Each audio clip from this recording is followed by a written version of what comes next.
Hey everyone, it's Brett, and thank you for joining me on another episode of Behind the Stack, where today I am sitting down with author Christopher Bollen for his latest book, Havoc. A little bit about Christopher. He is the author of the critically acclaimed novels The Lost Americans, A Beautiful Crime, The Destroyers, Orient, and Lightning People. He is a frequent contributor to a number of publications, including Vanity Fair, the New York Times, and Interview. He lives in New York City. So enjoy this episode of Behind the Stack. Because this book in particular reminds me very much of like Ira Levin. Yeah, And I think I said that to you I last looked time. that up. Veronica's Room. Yeah, I looked it up. Uh, It sounded really interesting. It but sounded a bit it was crazy, which I liked, of course.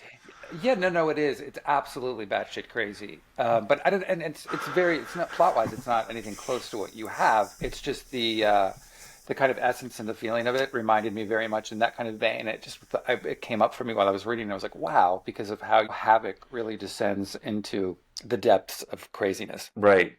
I know, and it was Um, so easy. It was so easy to write crazily. I don't know. I really enjoyed that descent. It was so oh much my fun and so God. liberating to write about a character that just goes completely mad. Yeah. All right. I'm going to preface this by saying we have had this conversation. We have had it. Um, Christopher Bollen, I so appreciate you because anybody else would have been like, sorry. But I have to like explain to the listeners that we had this incredible full conversation, and then I went in to edit it last week, and I deleted the entire studio that it was recorded on, and was like on with support, and they were trying to find it, and they're like, "There's nothing," and I was like, "How did I get a warning?" So anyway, we're re-recording because and you were gracious enough, and I so appreciate you to. I should have did this yesterday and said, "I am thankful for you." Oh, I mean, all those For musical numbers we sang together, that'll be I mean, it was lost to incredible. history. It's They're a lost to the shame. ether. Yeah. Someone right now in space is getting the first snippets of it as it's Right. going out. So, anyway, I'm so glad you're back with me to discuss your fantastic new book, Havoc, which is just so fun. Um, so I had to I'm coming clean. I'm telling the people that it was user error. Right. Well, it's a much more sedate conversation, probably because we're both overfed from Thanksgiving yesterday. I feel Completely. very slothful. Did you have a Um, good, I didn't even ask you, did you have a good Thanksgiving? yeah, I had a great. I actually went to my publisher's house in Chelsea, and close friends with his husband Scott, and they did an amazing dinner, and I was there with my boyfriend. We were the orphans. It was So all nice. orphans. It was kind of an all orphan Thanksgiving, which is how it's a lovely thing about New York. It's like people take you in for Yeah. Thanksgiving. So is it a big group or an intimate group? It was a big group, yeah. It was lovely. It was a delicious turkey. I've actually never really made a turkey in my life. I made sort of helped make one. I've never made one either. I did one year when I lived in New York. I had a small group of people over and I went to get it and I was like, this is so great. And it had a thermometer that would pop out like when it was Yes. done. And one of my friends who came over to help me set up, she's like, darling, this is a chicken. I was like, and I should have known if it had a thermometer that was going to pop out that it probably wasn't as, a grand bird, but whatever. Uh, Um, Now, did you have to make anything? I made nothing, and my problem is I also have a small apartment on the Upper West Side, and I have a table that only seats four. And Yeah. yet I have glassware that I can't stop buying. So I have like glassware for 1,000 people. And because I live on the Upper West Side, the three digits, no one will come visit me. Like as soon as you mention like I'm in 100 and people are like, no, I'm absolutely Right. not going uptown that Right. far. So I literally have like as soon as I get one person over, I like force them to drink out of like four glasses just to make it worth That's so worthwhile. right. It's not even, we're going to do a wine flight, but it's not about the wine, it's about the glasses. So, Exactly. right. Do you have a display case for them? Well, yeah, a little bit. A lot of them are Venetian because I'm a big Oh, Venetian. So there's a lot of like Venetian glassware because I love Venice so much. So whenever I go, I'm a compulsive glass shopper. A person actually recently, a snobby friend of mine who lived in LA was making fun of people who collected glass, and I was like, oh, I know. But then I was thinking, oh God, I am that person. I should really defend those of us in the community who love glass. Um, You're a closeted glass I person. know it was so easy. I was just so ashamed, you know. No, I do love glass. I love Murano glass. I have a small kitchen and a small oven, but I would love to. Uh, I would love to start cooking more. I always say that every year. I never do anything about it. Can you give a little elevator pitch about Havoc?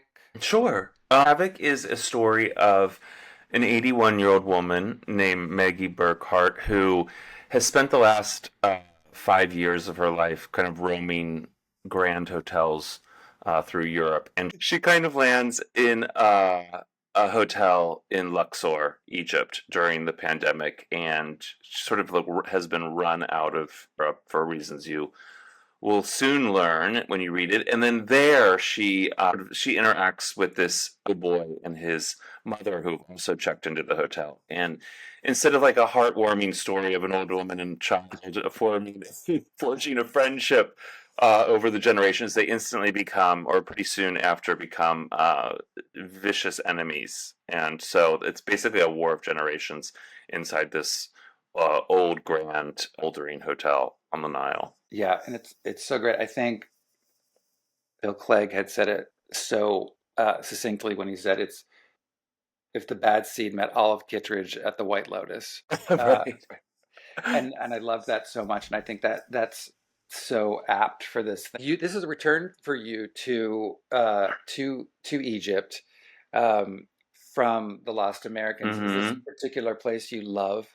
Well, I've always loved Egypt. Ever since I was a little kid. I think it had a lot to do with my love of Agatha Christie and Death on the Nile. I Mm. had a Death on the Nile poster up, but I also had this aunt and uncle who lived in New York City. Again, I'm from Cincinnati, and they were really obsessed with Egypt. And so I was, even as a child, I would get all of these amazing gifts from Egypt and Egypt books, and Ah, there was ever since I was a kid, I was just fascinated and excited and curious about Egypt. I had no intention though of writing two books set in Egypt. I kind of feel like I had done it all with the last one. It was set primarily in Cairo, um, and then I was actually was planning to write a novel about a male prostitute in Paris. mm. And instead, right at the end of the pandemic, in April 2021, I was with my then boyfriend. We flew to Cairo to do a little final research on the last book, and we had decided to add on a cruise up the Nile. So we took this boat from Luxor to Aswan. And it just so happened while in Luxor, we stayed at this amazing hotel that I'd heard about called the Winter Palace, which is like where Agatha Christie wrote parts of Death on the Nile. It's where Tutankhamun's tomb was announced to the world in 1923. And The story just came to me, and it came to me almost as a short story or as a film, and I didn't know what to do with it because I really wanted to write this next novel in Paris. But I started writing it as a short story, and it just exploded in my mind and kept growing and building, and just became so much fun for me to write that I couldn't really stop. And so it was really like, you know, and I have to say, one of the most amazing lessons of that was that usually I start out thinking like I'm writing a novel, and this story is going to be a novel, and like you kind of have in your Mm. mind this idea that it needs to have this wide panorama to be a novel, and it has to involve this and that and all these different elements. And this happened the opposite, where I was like, this is going to be a short story. I had a very, you know, a small idea of what it could be, and it built up on its own, and it didn't have to be this grand project. And I think for that way, it felt so much freer to write. Wow. Um, And and was it her who came to you immediately? yes, she was she generally came to me immediately because I was inspired by when I was sitting in the back garden of the Winter Palace, and there was an old woman there, in a caftan yelling at this young waiter about her order.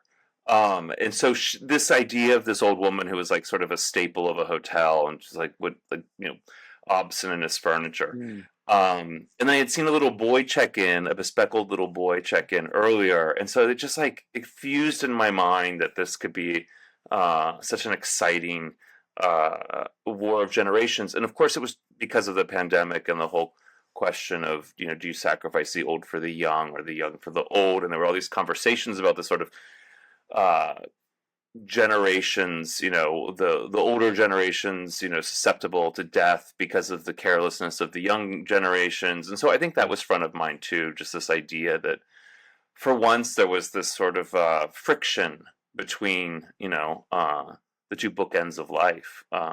And so, yeah, and it really, things live or die by the voice. And so it could have easily been like a great idea that faltered on the page. But what really made it possible was just the fun of Maggie's voice for me, and the sort of wit and wickedness of her that just like kind of came right at the beginning, and it was like a gallop, and so it was just so much fun to inhabit that voice, and it just kept sailing through. Who did you hear when you were writing her? Like what kind of well, I think that maybe I am a 81-year-old homicidal woman trapped in a 40 now 9-year-old man's body. Because it really like felt kind of like Like an exorcism. an exorcism. If you mean like the tone or like the timbre of the voice, that's The timbre, interesting. I wondered just if as she started to come out of you, you would hear something. You're dialoguing, you're pushing stuff down, Mm-hmm. and suddenly she had a particular voice to you, whether that was an actress who had come to mind, or whether this was just something that there was a tone with her that kind of came out. I mean, I have my whole life been very much so fond of old people. I mean, even when I was a Mm. little kid, I loved old people. So I think there were and there's a lot of actresses that I was obsessed with even as a child that were, like a Betty Davis or a Mhm. Angela Lansbury. I mean, all these old uh, amazing hams that I was obsessed with. But I knew that in a way I wanted to make her not feel like I didn't want her to be a caricature of an old Mm. person either. And so I think she plays with the caricature. She plays with the way that people mistake her for like a sort of innocent, harmless old person. But I wanted underneath that to be like something really alive and someone to be like really specific and really kind of twisted and also just like hilarious. So I mean, I don't think the book is very funny, but I do think that her responses to people and like the way that she's sort of manipulating them is kind of a game to her too. So No, it's like watching a 100%. cat play with a mouse. Yeah, but she's also, it's funny because when it started, and I think we talked about this last time, it's like if you're an actor approaching a role and you're inhabiting this, like this woman, you're playing everything she's doing, she feels very justified in what she's doing and how she's doing it. And I Right. think in so much of her mind, she just feels like she's helping things along. She's helping these people, regardless of the fact of what the outcomes are and, the havoc she could wreak in people's lives. In her mind, she's thinking, well, I'm making it better for them and I'm doing them a Right. favor. I mean, I think what's So, amazing too is like what you can convince yourself that you're doing. I mean, sure. the delusions that you tell yourself and the motivations you give yourself that are absolutely not true or accurate, but like you have convinced yourself of certain things. And I think like often I think about this too, like just in thinking about like one's life and one's previous relationships or like how much of it is imposed after the fact and how one remembers these times or these people and how much is accurate really. Even I mean it's probably truthful and like a fact check, but your feelings about certain things just like shifted. Like it's the common obvious example is like how people just sort of romanticize their childhood. And Sure. I never did romanticize mine. For example, I always thought my childhood was bleak and lonely, but which I think makes you a good writer. Bleak, lonely, boring It childhood. was very Dickensian in Yeah. Ohio. Yes. I tend to think people do that with relationships many times. Or I know that even I remember when my father died, my mom and my parents fought for years previous to my dad passing. They Mm, probably should have gotten divorced, but it was just at the time they. But I remember this whole kind of reframing of him, and I remember sitting with my sister at I think the viewing, and we were looking at each other, and we're like, who is she talking about? Like suddenly something came up right, that he was like almost going to be canonized as a saint or something because he was right. just so wonderful. I was like, what are and I'm my dad was great. My dad wasn't a I had a fairly normal childhood. I can't blame them for much of it, but yeah, I do think we do reframe stuff. My sister is a lovely human being as an adult and very sweet and kind, but she was a monster when she was a teenager. I mean, literally a monster. Uh, and no one in the family seems to remember You're this, right. including, conveniently including her. And so I just find it amazing how that was those years of, Heather torment were just have just been glossed over and just forgotten. 100%. So 100%. it's true, but it's a survival mechanism, if nothing Well, of else. course. But I also love the idea, like you're saying, this whole playing with the young versus the old, because you look at it at the outset and you think, who do you trust? Do you trust this old woman who would be seemingly feeble and, wouldn't hurt a fly? Or, do you trust the word of a little boy who Right. is a little boy who's just, as you said, he's bespeckled. He seems that he's, what harm could a little 8-year-old boy do? Exactly. And as we know, And tons. sure. Um, well, we talked about this the last time, but I admitted my sort of my fear of children and my fear Hmm. of little boys in particular. And weird that we're talking about this because last night at dinner, a friend of mine brought his 7-year-old son who lost his tooth during the dinner. It was so cute. I'm not by being punched, but actually just fell out like naturally, from what I understand. Anyway, As you walked by him and slapped him, right? and then Right. we actually got along really well. And it was I was totally terrified the whole time because I'm so nervous around children. But it was absolutely lovely to like have this like fun like conversation for 10 minutes with a 7-year-old boy. And I was thinking like, oh, they're not pure evil. Um, Do you have nieces or nephews? no, Oh, no, interesting. neither. I know. I wish I did. I wish I were around children more because I have lived most of a life like sort of like without very much interaction with kids. Um, Mm. but I mean, but as I was saying to you, even when I was a little boy, I was scared of little boys. I was like I did not really like the to be around. Like I hated summer camp for this reason. I refused to go because like strange children was just like too overwhelming for me. I just felt so uncomfortable.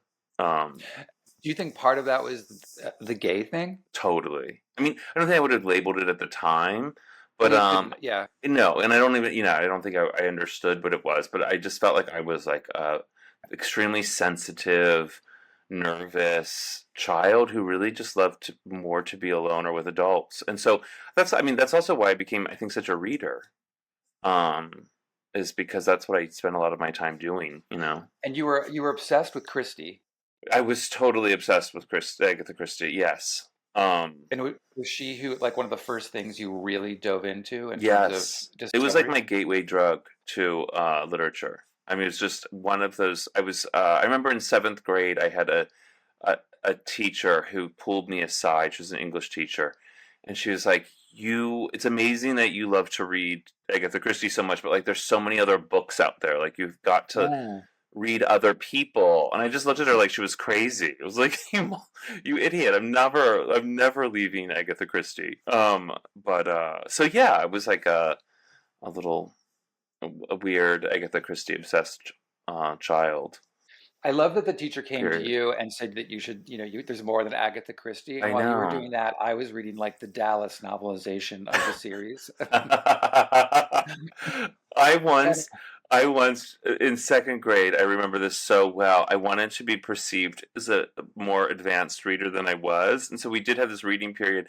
And I took one of my older sisters, she was 4 years older than I am, and one of her books and was pretending to read it in the class. And I remember the teacher came over and looked at it, and it was like a picture of like a teenage romance, like a girl on a bike I was flirting gonna with say them.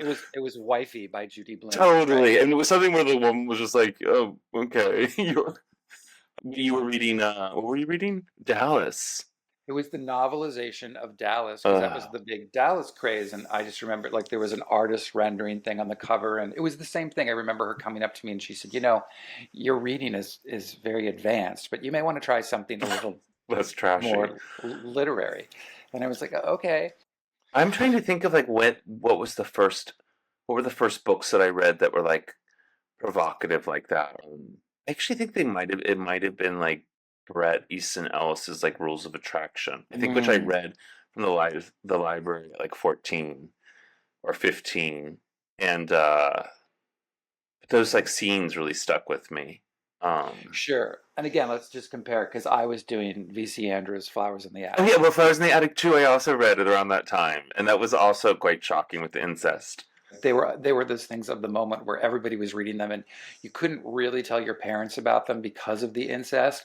You were just like, well, it's a really intriguing story. Yeah, we didn't That's have many guardrails on what we were allowed to read, and or watch. I mean, I remember I would just watch the trashiest stuff on like Cinemax, which we called Cinesex, and HBO like at night. I mean, those were, and I really feel like were also great educations in storytelling as a child because I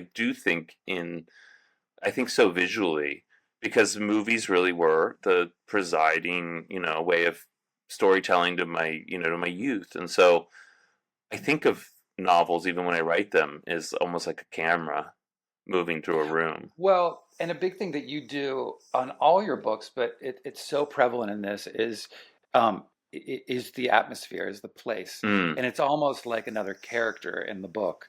Um, the way you describe the hotel, there's just the whole atmosphere, the pool.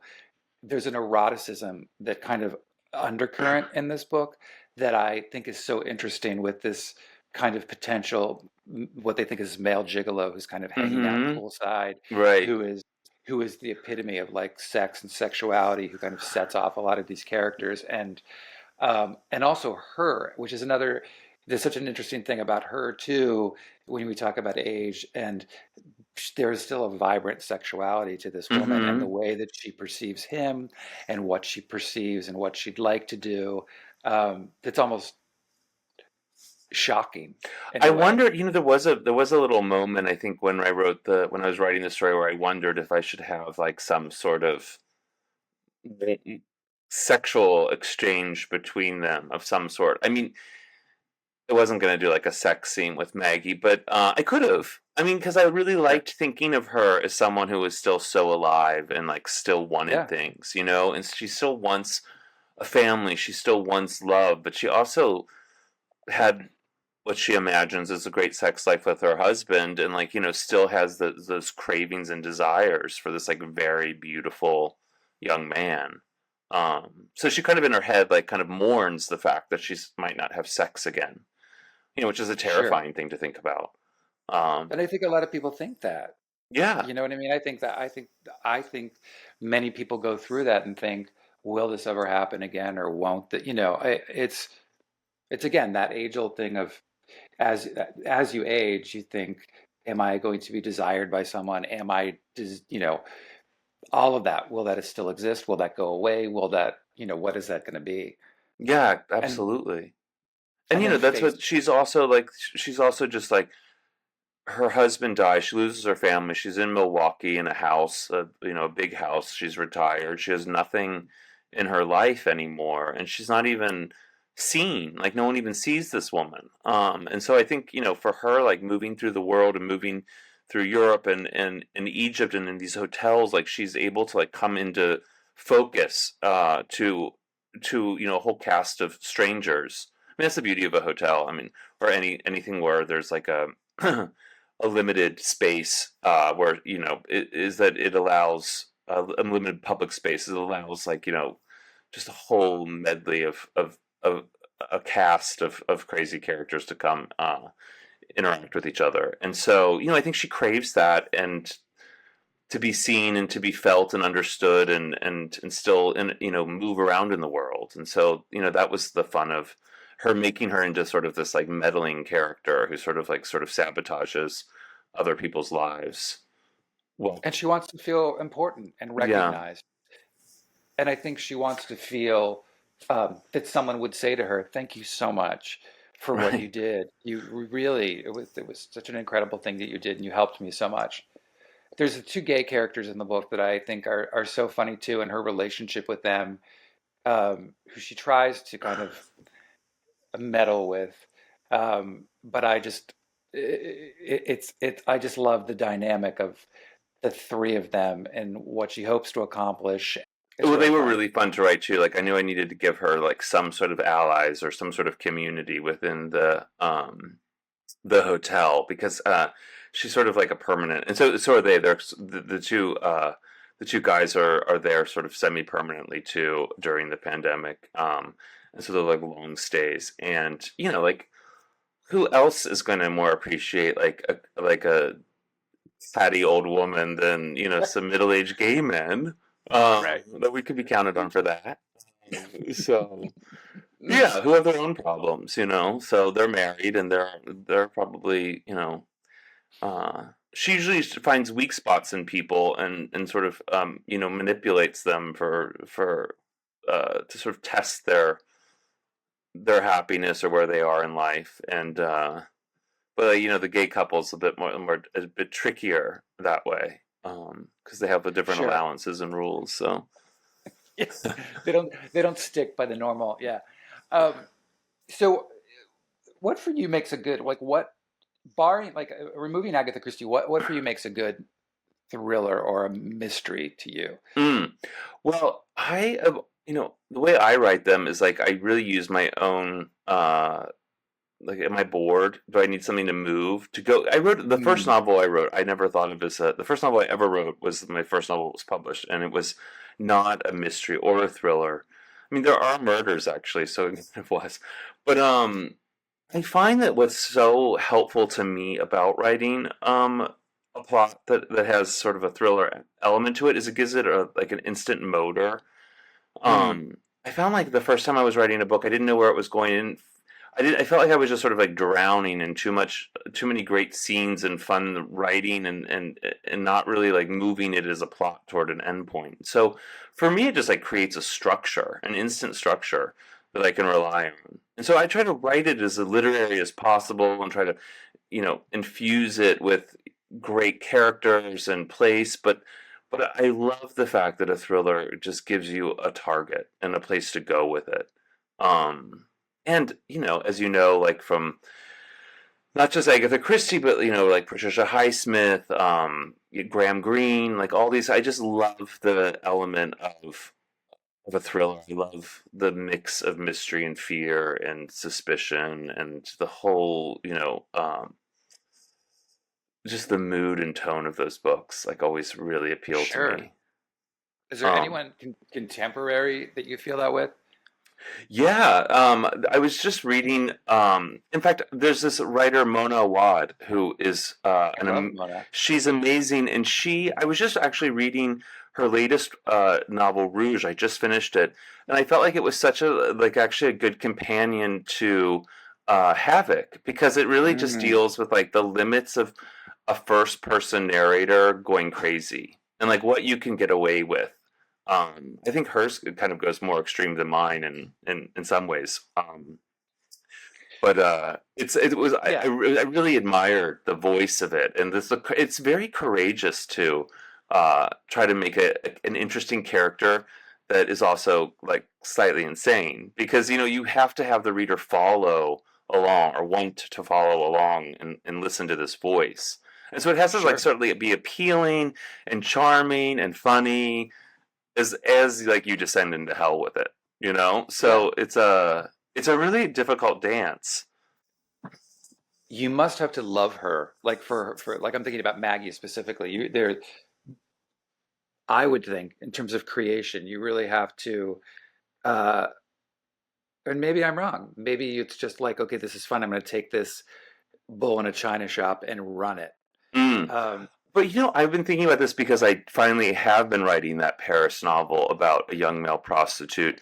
And having written someone who's 81, it's actually quite hard for me to go back to a 23-year-old. I mean, it's mm, probably as alien now being 23 to me as it is being 81 because I'm so not 23 anymore. And what's really liberating about doing 81 is that you can impose wisdom on her that's earned. I find it very mm. hard to write a 23-year-old because I sometimes feel like maybe he wouldn't be this wise here. Like, does he know this? Like, am I giving him too much, of a sort of breadth that like a young person doesn't yet have? But when you're writing 81 years old, this is like a lifetime of wisdom, and so they know a lot of things, or they think they know a lot of things, and so it's a much more sure voice. Um, I think coming from an 81-year-old, 23 is tough because Sure. And you it's don't want them to contemporary. sound like a 40-year-old, 23-year-old. Just like you don't want to have a kid who's like 30, who's in the body of an 8-year-old. So it's it's tough to do ages, I think, in youth and innocence. Um, that's why it was very Speaking, important to me when doing Otto, who's the 8-year-old nemesis in it, that he wasn't like a 30-year-old man trapped in an 8-year-old body. Because that's a lot of those precocious kids you get who are just so unbelievable. It feels, so heavy-handed. So I wanted him to just kind of also still be a boy and a baby and a brat and a kid, and he's wicked and smart, but he's also has these like moments where he's just like a pathetic child.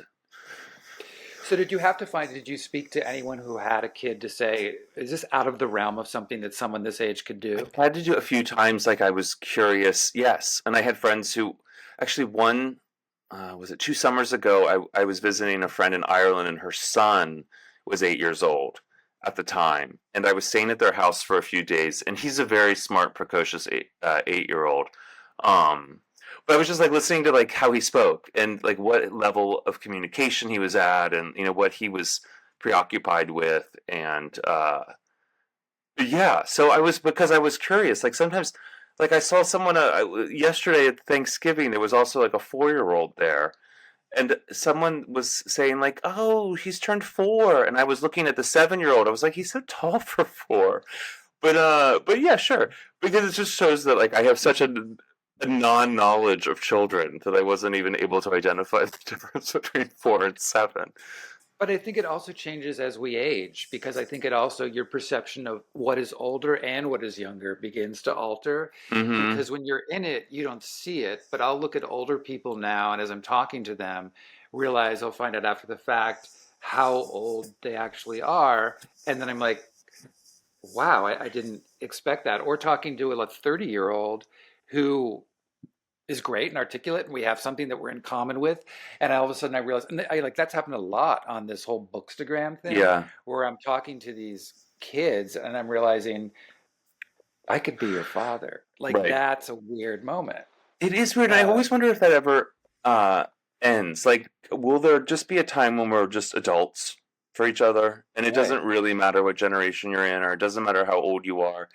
Um, I I don't know because now I'm approaching 50, and I feel like you're sort of always being aware of this yardstick of where you are with other people in relation to uh, age and your generation. You know? Yeah, and I'm like you, where I always generated to people that were older. I always, and I see it in, I think I talked about this with you last time. I see it, it's my son has that exact same Yeah. thing, and he very much, even when he was in school, it was very evident he had no time for his peers, but was loved his teachers. He Mm-hmm. generated towards his teachers. He'd stay after and talk to them, and we'd always get these glowing, you know, reports. And your son is so wonderful, and he's just, and certainly now he has the energy, and as he's discovering, and suddenly once he's 21, and now he can go to bars and do all the things. Right. Well, that's when you become your age. I think like Yeah, you suddenly do like love being 19 for all the yeah. right reasons. You're like, oh, actually, being my age is great right now. I don't want to be any older. And I think I was really lucky because when I came to New York, I befriended a lot of older uh, people, a lot of older writers, and I really valued those relationships so much. I would hang out with them. In fact, I just had dinner with Ed White last week, and he gave me this drawing he had for 50 years in his storage of the Winter Palace Hotel, which Oh, was wow. based on. I know it was so sweet of him, and he's someone that I really love. He is, I think he's 84 now, and just someone whose friendship I've always valued. But I feel like I think I said this last time. I feel like I'm not pulling my end of the contract because I actually don't have a lot of younger friends now. Like I don't have a lot of 20-year-olds that I know and hang out with. So I feel like I'm still still thinking about older generations, but I'm not really I don't haven't done my due diligence with befriending the younger generation as much. I don't know if I think maybe things have changed. Well, they have changed a lot, but I also think as gay men, um, it was maybe more natural somehow to uh, befriend older, sort of make a new family in New York, for Hmm, example. And I think hmm. within gay men, there's a sort of understanding of mentorship and kind of creating these sort of communities of different ages. Um, in a way that I think that in more traditional forms, it's always stays within a family. In New And I York, think, I feel like you created these sort of different kind of figures, like replicating one's family, like these uncles feeling like um and that was really important to me. I mean, it still is very important to me. Um, yeah, this is not the kind of relationship that's going to be fostered between Otto and Maggie. no, no, absolutely not. Sadly, Um, well, Chris, this has been again so delightful. You're so easy to talk to, and their book is so fantastic. It is out. This will actually be coming out on the day it's out. So this is out today. So please pick it up. Shop independent if you can. But best of luck. Enjoy your tour. I'm looking forward to seeing you when you're out in Los Angeles. Get the book. It's great. So congrats. thank you, Brett. Thanks for talking to me. It was a lot of fun.